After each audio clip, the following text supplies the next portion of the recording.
Chapter 3 Spiritism in Time.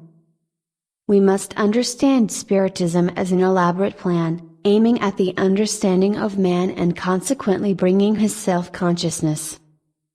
It is not the aim of the Spiritist movement to keep the human being in ignorance, but to enable him to take the reins of his destiny in his hands and become master of his own steps. This happening allows him to walk the path of his preference, dictated only by his sovereign will and not the path chosen by others. We all have our goals for which we always strive. If others determine our ways, we certainly will not tread ours, but theirs. It is important to note that Spiritism has a spiritual structure of guidance and support, just as all religious and spiritual groups have their spiritual group from which the guidance emanates. It does not matter whether or not this group, which is in the physical body, believes in the existence of the spirit, it will always receive the support of the spiritual side. Spiritism, because it is a doctrine based on scientific bases and based on the awakening of man to the reality of the spiritual world, has always been opposed by most religions.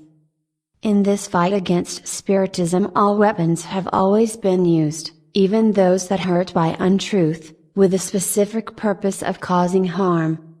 Our reaction to this must always be to extend the mantle of our understanding about these events, even though, as we have said, religions have their teachings and their presuppositions, as if they were their own frequencies, which can only be understood by the people which have similar brain frequencies. Thus, when there is such frequency compatibility, there is the understanding, and acceptance takes place. In this way, the frequency of Spiritism makes it difficult to understand their teachings by other religious groups, since they are situated at very different frequencies. It should be emphasized once again that Spiritism aims at the awakening of man, and this awakening is of interest only to him, since in truth the ignorance of the incarnated human being is a source of power for many. It is convenient to remember, at that moment, the reaction of man in the face of unknown phenomena. A reaction sometimes insane when only faith is supported and not reason. It was thus that many Spiritist phenomena were treated as the devil's things, and the people involved simply eliminated, all in the name of God, infinitely good and fair. This shows in an unmistakable way that man's unconsciousness was so great that his reason had become faulty and poor. Spiritism had to begin its work with humanity, and for this to happen, nothing better than the occurrence of the incontestable fact for man to awaken to the existence of the spiritual world. Thus the spiritual phenomena appeared in the most diverse places as a way of drawing attention to the unknown, but which in synthesis is part of all of us. At first events were denied and tried all forms to justify them or even classify them as phenomena linked to the physical world itself, all in vain. The evidence was so clear and unusual that denying the facts was impossible. Even over rigorous scientific control, the facts occurred perfectly. Over time the Spiritist literature with language and concepts emerged at the level of man's understanding at the time. It was observed at that moment the capacity to understand that the human being possessed. This ability to understand is the fundamental point regarding religions. It is appropriate to affirm the importance of each religion, but they exist only because of the state of man's unconsciousness. The ability to understand is given by the condition of the body, especially the brain energy. As we mentioned earlier, brain impulses form the frequency, and this frequency forms the brain vibration that will delineate a larger or smaller field of understanding according to its intensity. Hence the assertion that religions bring men together by vibratory range, that is, in the exact capacity to understand. When the Spiritist message began, there was a concern to measure the essence so that it would have the necessary absorption and use a form of language that would fit the capacity of understanding that humanity had at that moment. But Spiritism is not a finished work, and therefore it is necessary to reshape the essence and update the form, so that many teachings can be brought to man in a more objective and rational way. This is always on the assumption that man's capacity for understanding today is much greater than that of before. Within the Spiritist movement there is still a lot of mysticism that needs to be eliminated so that the doctrine can be clear and intelligible to all. It is at this point that the most spirits insist, they want to work with the incarnates in a natural way, without unnecessary rituals and scenarios, and using their own names. Regarding language, they inform that it is time to abandon certain forms of speaking that are no longer necessary and today only hinder communication between the physical and the spiritual world. We need to know that if these forms exist until today, the responsibility is exclusive to the incarnated man who did not know how to discard the mechanisms used when his understanding was still very precarious. He then became dependent on these old and already unnecessary forms, for only then did he feel confident in the real presence of the disincarnated person. Thus, people in the spirit world want these changes because they believe that man needs to be aware of the reality of the afterlife and not receive information that causes further questioning and misunderstanding. In short, it is necessary to adapt the spiritism of yesterday to the man of today. It is good to note that when we speak of yesterday's spiritism we do not mean that the great plan elaborated by the spiritual world contains flaws or errors. We want to affirm that man in his unconsciousness has added much impurity to the pure water of the pitcher, directing the teachings according to his will and his narrow understanding. Regarding this need to change, it is worth emphasizing that most religions have already promoted profound reforms, both internal and external, in order to adapt to the new desires of humanity in the present. The man of the present times seeks with greater intensity new answers to old questions. It thus demonstrates that its interior remains unsatisfied with the level and quality of information on the transcendental questions of life. At this point, Spiritism must be relaunched as a more open and clear way for man to achieve his spiritual awakening. It is necessary that people stop seeing Spiritism as a spiritual practice where the mystery prevails and come to realize that this exchange between the material and spiritual worlds is a natural activity and should be seen as an extension of our learning in the body. The natural for the human being is all that he, through his mental structure, can understand. The supernatural, on the contrary, goes beyond his understanding no matter how hard he tries to reason. Not understanding the fact, but occurring the sensitization of their emotional world, then there is acceptance, submission and devotion, establishing the domain of faith. But Spiritism, as we have said, does not seek belief by faith but belief by understanding. True freedom is one that results in the ability to understand. It is appropriate to remember that wise inscription know the truth and the truth will set you free. This means that we must know and not just believe, for who truly knows understands independently of any doctrinal teaching that has received. The man of the third millennium needs to understand that the true path leading to all the desired points, the book that contains all the necessary lessons, and the wizard capable of realizing all his dreams are reunited in his inner world. For the human being there is only one secret, himself.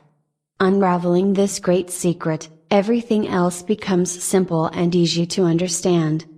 We should, as Spiritists, meditate deeply on all that has already been said, written and learned about doctrine so far, always remembering that reason, much more than our feelings, should have the last word. In this balance of everything we learn is not worth believing but understanding. True knowledge comes from understanding and not from belief. It is from this retrospective analysis that the fruits that Spiritism needs will emerge. Spiritism was created perfect by spiritual world leaders, but to get to man had to go through the judgment of man himself. At that moment the tares were mixed with wheat, adding to the principles many practices and knowledge unrelated to Spiritism. This incorporation of rules and teachings unrelated to Spiritist principles is extremely detrimental to those who seek help in Spiritism. For example, we can mention cases of people of our knowledge who, after entering certain Spiritist groups, They were so restricted by so many teachings that curtailed their individual freedom that culminated in their separation from Spiritism. After they left, they argued that they felt freer to think, to choose their way of life and the goals they wanted to achieve, thus abandoning Spiritism they returned to a normal life. Among these attachments to Spiritism we can mention the so-called law of cause and effect or karma, which in synthesis is a straitjacket put on man that in a gentle and passive way is allowed to guide like a lamb, always in the direction that the others want. We repeat, it was not for this that Spiritism was created. It was not to restore the reign of the wolf over the lamb, nor of the master over the slave. It was created to bring light to the darkness of our unconsciousness, building again the luminous bridge that links the material world to the spiritual world. It is true that much has done Spiritism for the benefit of mankind. This is not denied. It is true that Spiritism has done much for the benefit of mankind. This is not denied. Selfless people have devoted their lives, both here and in the spirit world, to this noble cause. But why not answer the call of these dedicated guardians of the Creator's laws? Why not allow Spiritism to carry forward its work as planned? Why not correct what is incorrect? Why not allow Spiritism to bring comfort and help to all who need it, but respecting the right to choose their own paths, their ways of life, their ways of being, and finally their own destinies? In this regard we affirm, no man can tell another what he should do. Each one must follow his path guided only by his conscience. It is truly important to note the parallel that exists among most religious groups regarding ideas of guilt and sin, debt, and rescuing. Hovering over all this and completing the scheme of man's domination, many groups still adopted the figure of the devil, god of evil, ruthless, vengeful with sinners. This idea of the devil was so long inculcated in the mind of the human being that it became an eternal record, imprisoning much of humanity to this image created by few to have the dominion of many. At this point, Spiritism must change its focus when dealing with man's behavior. When referring to guilt or debt should substitute for experience in the physical world. At the same time when dealing with the so-called rescue use the term search of understanding, which is the most appropriate expression to the process of awareness of the human being. Every teaching or concept that subjugates, intimidates or presses man to act or think in a certain way without having chosen freely must be swept and cleaned of the Spiritist movement. It is good to remember once more that Spiritism was created just to help man get rid of these kinds of erroneous teachings that have nothing to do with the reality of life. It is very important Spiritism to disincorporate these concepts of yesterday that are not useful for the man of today. There was a time when the human being had his body so impaired that his behavior very closely approached the brute. At that moment these subjugating and restrictive concepts of freedom were used and even allowed by our spiritual leaders, but because in the end they became benefits for the incarnated human being itself. Today, however, the coin has another value. Man have other behavior, another level of consciousness. In this way, guilt, debt, and rescue do not help bring people closer to the spirit world, nor do they raise awareness. On the other hand, they block and direct the experiences in the body, causing men to act according to the will of others, and not according to their free will. It can be seen, therefore, that these concepts cannot be part of a set of teachings that are intended to cooperate in the awareness of humanity. There are two figures in Spiritism that need an accurate analysis. We refer to pain and suffering. There is a teaching that claims to be pain and suffering important to our evolution. Contrary, we understand that this statement cannot resist the slightest argument. Why is something that harms us important for our spiritual growth? Have we been created to go through such painful ways, without our free will altering the course of events? Do we have to suffer to learn, or do we have the ability to learn naturally without suffering atrocious punishments? We are convinced that this apologetic concept of pain has no logic. If we suffer, we should not credit this fact to a need to suffer, but simply because we have lost our self-consciousness and consequently the mastery of our physical body. Thus, suffering and pain are not part of the programming of our learning.